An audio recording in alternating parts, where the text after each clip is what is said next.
बरखा जी, पुरुष आयोग एनजीओ, जरूरत क्यों पड़ी इसे बनाने की? और ये जो दो लोग आपके साथ हैं, अजय और मोनिका, इनकी क्या कहानी है? देखिए, पुरुष आयोग एनजीओ बनाने की बहुत सख्त जरूरत थी। वो इसलिए कि पुरुषों के साथ जो प्रताड़ना हो रही है, इस देश के बेटों के साथ जो अन्याय हो रहा है, इस देश के बेटों की कहीं आवाज सुनी ही नहीं जा रही। वो गुहार लगाते हैं लेकिन उनके लिए ना कोई हेल्पलाइन नंबर है, ना उनके लिए कोई मेंस कमीशन है, ना उनके लिए कोई फंडिंग आती है। 80% जो है पुरुष वो टैक्स पेयर्स हैं। आपके एनजीओ के पास बरखा जी कितनी शिकायतें आती हैं? कितने पुरुष ऐसे आते हैं जो पीड़ित होते हैं और जेन्युइन केस होते हैं? कई तो आप फर्जी केस भी देखती होंगी कि भाई आपके पास आ गए लेकिन ऐसी कोई बात नहीं। देखिए, मैं आपको बताऊंगी, अनगिनत केसेस हैं, वो हर पटल पे आ रहे हैं, कहीं यूट्यूब पे, कहीं इंस्टाग्राम पे, कहीं हेल्पलाइन नंबर पे कॉल्स आ रही है। हम तो जान ही नहीं पाते कि कितने कितने मिस हो जाते हैं, क्योंकि ये मेरा काम नहीं है, ये सरकार का काम है। 51% जो पुरुष हैं जो परेशान हो रहे हैं, हाँ। जो इतने दुखी हो गए और दुख के मैं समझ रहा हूं। मुझे ये बताइए कि जो पुरुष आपके पास आते हैं उनमें से जेन्युइन केस कितने % होते हैं और फर्जी कितने % होते हैं? वो तो आपको पता चल जाएगा कि आपने हाई कोर्ट, सुप्रीम कोर्ट की बात सुनी है। लीगल टेररिज्म बोला 498, 95% cases false, 80% rape cases false. पैसे लेकर के रेप केस खत्म हो जाता है। हाँ। जितने भी केसेस डाले जाते हैं फर्जी, पैसे लेकर के उनको खत्म कर दिया जाता है। तो असली में हुआ है या नहीं हुआ है, ये तो कोर्ट ही आपको बता रही है। अगर सुप्रीम कोर्ट ने इसका संज्ञान लिया कि 498 के 95% केसेस फॉल्स हैं, तो ये कितनी बड़ी बात है। लेकिन ये संज्ञान उन्होंने 10-12 साल पहले लिया था, आज भी कोई बदलाव नहीं आया। मैं समझ गया। छोटी सी लड़ाई को तूल देकर के मर्डर तक। ठीक है, मैं समझ गया। आज मेहमान हमारे साथ बहुत हैं, समय हमारा निर्धारित है। मैं पहले पीड़ितों की बात सुनूंगा, उसके बाद मैं लॉयर और साइकेट्रिस्ट के पास जाऊंगा। मोनिका, आपकी क्या कहानी है? सबसे पहले आप बताइए। जी सर, ये मेरे भाई का केस है जिसे कोई संज्ञान ही नहीं लिया गया। ये सडन डेथ हुई। अच्छा, हमें और ये कब की बात है? ये सितंबर 14 मिडनाइट 24 में हमारे पास कॉल आती है। मेरे अंकल रहते हैं वाराणसी में, उनकी कॉल आती है कि मेरे भाई की वाइफ ने उनके पास कॉल किया है और बोला है कि तुम्हारा भाई बेहोश है। अच्छा। और कुछ बोल नहीं रहा है। हाँ।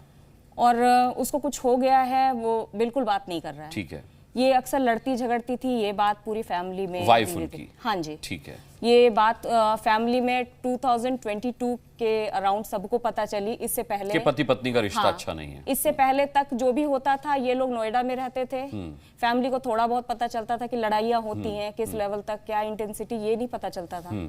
तो हम लोग भी अवेयर नहीं थे किस लेवल तक इनकी लड़ाई होती है। जब 22 में ये गई हैं होम टाउन में, लगभग 1 साल ये लोग रहे, वहां पे मेरी फैमिली के सामने लड़ना झगड़ना ये चीजें आई। मेरे पापा का उसी बीच हार्ट फेल हो गया, क्योंकि वो इस चीज को बर्दाश्त नहीं कर पाए। हमारे घर में कभी ये माहौल ही नहीं था। हाँ। इस चीज को। और अभी मेरे पापा को गए साल नहीं पूरा हुआ था, 4 दिन बचे थे, तो भाई का ऐसे हुआ। भाई को क्या हुआ? भाई का उसने यही इन्फॉर्म किया कि बेहोश हैं। मेरे चाचा ने मेरे पास फोन किया, उन्होंने बोला कि लगता है फिर कुछ हुआ है और तुम लोग को जाके देखना चाहिए। ठीक है। हम लोगों ने भी यही सोचा कि शायद लड़ाई झगड़ा है, लेकिन उन्होंने ये बात बोली कि भाई का फोन ऑफ जा रहा है लगातार। तो जैसे मैंने उनका फोन रखा, ये मिडनाइट में आया था, 1 बजे के बाद की बात थी। ठीक है। मैंने फोन मिलाना शुरू किया, मेरे भाई का फोन ऑफ जा रहा है। फिर वो कभी कभी बहन से शेयर करते हैं, मैं उनको मिला रही हूँ, उनका साइलेंट पे था या क्या, मिडनाइट है तो नहीं उठा। फिर तभी मेरे अंकल का फिर फोन आया कि वहां पे कुछ सीरियस हुआ है, तुम लोग भागो। ठीक है। और इधर मेरी आंटी का भी फोन मम्मी के पास आ गया था। फिर मेरी मम्मी ने खुद जब फोन किया तो उसने क्लियर बोला, बिल्कुल लाउड आवाज में, कि सुसाइड कर लिया है। अच्छा। मेरे चाचा से बोला और कैसे सुसाइड किया? वो नहीं बताया कुछ भी, सिर्फ सुसाइड कर लिया। सुसाइड कर लिया, वो नहीं तरीका पता था हमें। आप लोगों ने इतने साल 2022 से आप लोगों के संज्ञान में आया था कि आप की जो भाभी हैं वो आपके भाई को प्रताड़ित करती हैं, आप लोगों ने कभी कोई कंप्लेंट नहीं की? जी नहीं, ये क्योंकि घर में हो रहा था, तो मेरे पापा जब तक थे तो चीजें दब जाती थी। एक रहता है कि हर कोई फैमिली संभाल के। मैं लॉयर से इस बारे में बात करूंगा मोनिका, कि डोमेस्टिक वायलेंस अगर पति के साथ होती है तो क्या करना चाहिए? आपकी अजय क्या कहानी है? मेरी कहानी ये है सर कि जब लॉकडाउन का दौर था, तो उस दौरान मैंने शादी कर ली। अच्छा। मंगलसूत्र डाल के, मांग में सिंदूर भर के। लड़की 1 साल मेरे साथ रही, घर पे भी परिवार के, मतलब बिना रीति रिवाज के। बिना रीति रिवाज के। तो जो भी यार दोस्त थे उनके सामने ये चीज हो गई। और उसके बाद वो 1 साल साथ में रही, दिल्ली में फ्लैट पर भी और मेरे घर पे परिवार के साथ भी। लेकिन उसने जब वो 1 साल बाद भाग जाती है, भागने के बाद पता पड़ता है कि उसने ऐसे कई लड़कों से शादी की हुई है। अच्छा, उनका भी सामान लेकर के भाग जाती है। आपका सामान लेकर भाग गई, जो वैल्यूएबल सारी चीजें लेकर के वो सब लेकर भाग गई। ठीक है, फिर आपने लेकिन क्या मैं किया? पुलिस के पास लगातार गुहार लगाता रहा, लगातार 9 महीना तक गुहार लगाता रहा। जब मैं पुलिस वालों को गुहार लगाऊं, जब पुलिस वाले ना सुने तो आगे ऊपर अधिकारियों के पास जाता रहा, चक्कर काटता रहा 9 महीने तक। जब किसी ने नहीं सुनी तो मैंने कोर्ट के दरवाजे खटखटाए। जब कोर्ट के आदेश पर एफआईआर दर्ज हुई आरोपियों के खिलाफ, लगभग 14 आरोपी थे जिनको मैंने नाम लिख के दिए, एविडेंस लगा कर दिए, लेकिन पुलिस ने एक भी आरोपी को नहीं पकड़ा। उसके 3 महीने बाद मेरे खिलाफ बलात्कार की धारा लगा करके मुझे पुलिस घर से आती है और उठा करके ले जाती है। अच्छा, जबकि मेरे पास इतने सारे एविडेंस होने के बावजूद मेरी नहीं सुनी जाती। मुझे जेल में डाल दिया जाता, लगातार 1.5 साल तक प्रताड़ित किया जाता, यहां तक कि जज मेरी बात को सुनने के लिए बिल्कुल एग्री नहीं होते, क्या सही है क्या गलत है।